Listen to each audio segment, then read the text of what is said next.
তো বন্ধুরা আমরা 3 ধরনের বোম বানিয়েছি। তো এটা হচ্ছে পাইপ শট টাইপের বোম। এটা হচ্ছে এক ধরনের বোম, এটাও এক ধরনের বড় বোম। এইসব বোমগুলো হাতে বানানো হয়েছে। তো এই 3 থেকে আজকে রাতে টেস্ট করা হবে, দেখা যাক কোনটা কেমন ফাটে। তো এই দুটো বোমকে একটু আপগ্রেড করা হয়েছে, দেখতে পাচ্ছ। দেখা যাক রাতে কি হয়।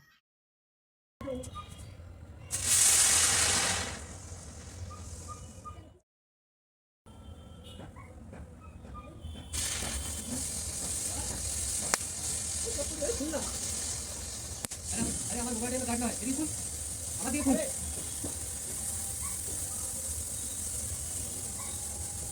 এই দাঁড়া, তুমি মোবাইলে দেখতে পাবে না।